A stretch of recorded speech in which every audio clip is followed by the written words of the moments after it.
and gentlemen, the Prime Minister, in his pre-election interview, has addressed all the big issues and questions. The aggression takes off straight from Parliament. In a 70-minute interview, he gave it back to the opposition on all the issues they have raised. Here's a short excerpt and then a big debate. Bharatiya Janata party एक collective leadership में विश्वास करती है, सामूहिकता में विश्वास करती है और हम स्तर पर सामूहिक रूप से काम करने के आदी हैं। वो तस्वीर प्रधानमंत्री की नहीं है, वो भारतीय जनता पार्टी के कार्यकर्ता की तस्वीर है जिसको नरेंद्र मोदी कहते हैं। और कार्यकर्ताओं के साथ मेरा खड़ा रहना मेरे लिए गर्व का विषय होता है। अगर मेरे साथी कार्यकर्ताओं के बीच में मेरी भी फोटो होती है तो मैं भी उन कार्यकर्ताओं जैसा लगता हूँ। मुझे लगता है हाँ, मैं भी उन्हीं के बराबर हूँ, मैं किसी से ऊपर नहीं हूँ, किसी से आगे नहीं हूँ। तो मेरे लिए तो उस फोटो का मतलब इतना ही होता है। और देश की जनता भी ऐसे, ये जो फैशन हो गई है कि हर चुनाव या ना फलाने का, हर चुनाव ढीकने का, मैं समझता हूँ ये चुनाव हमारे कार्य का है, हमारे आचार विचार का है, हमारी नीतियों का है और सबसे ज़्यादा हमारी नीयत का है। और मैं मानता हूँ देश उसको समर्थन कर रहा है कि योगी जी की ये योजना इतनी अद्भुत है, असंभव को उन्होंने संभव करके दिया है। तभी जाकर के विरोधी भी उसको कैश करने के लिए मैदान में उतर पड़े, वरना विरोधी विरोध करता।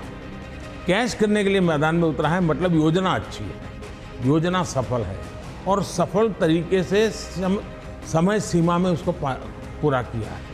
और एक प्रकार से मैं इसको योगी जी की क्रेडिट मानता हूँ। जब लोग उत्तर प्रदेश में सुरक्षा के विषय की चर्चा करते हैं तो वहाँ के सामान्य मानवी के मन में पिछली सरकारों में जो उन्होंने मुसीबतें झेली है, जिस प्रकार से गुंडा राज चलता था, जिस प्रकार से माफिया की इच्छा के अनुसार ही सरकार के बाबुओं को काम करने के लिए मजबूर होना पड़ता था, जिस प्रकार से इस प्रकार के दबंग लोगों को सरकार में एक प्रकार से प्रतिष्ठा थी, आश्रय था, ये सारी चीज़ें उत्तर प्रदेश ने बड़े निकट से देखा है। बहन बेटी घर के बाहर नहीं निकल पाती थी, ये उत्तर प्रदेश ने देखा है।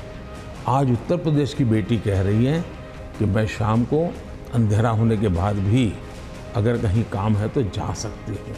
कि सुप्रीम कोर्ट जो कमेटी बनाना चाहती थी, राज्य सरकार ने सहमति दी। सुप्रीम कोर्ट जिस जज के नेतृत्व में तपास करना चाहती थी, राज्य सरकार ने सहमति दी।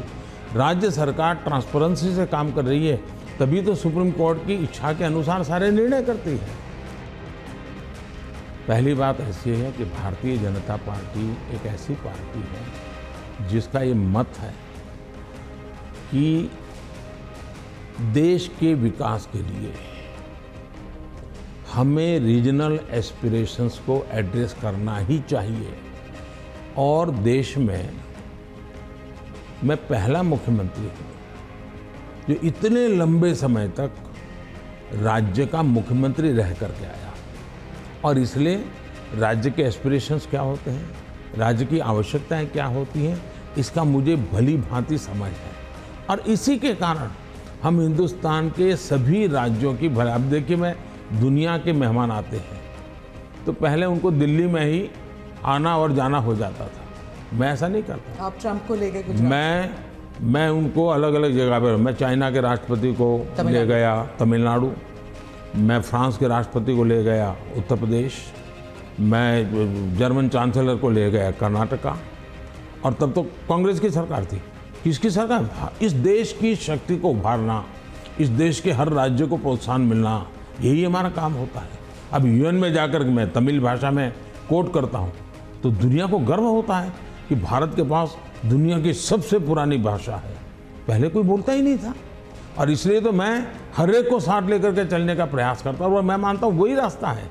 हम विविधता में एकता के दर्शन करते हैं, लेकिन आज दुर्भाग्य से कुछ नेता अपने निजी स्वार्थ के लिए विविधता को एक दूसरे के साथ विरोध के लिए सीड्स के रूप में उपयोग कर रहे हैं, ये बहुत बड़ा दुर्भाग्य है।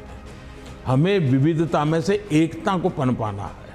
तो आप कह रहे हैं इससे अलगाववाद बढ़ेगा?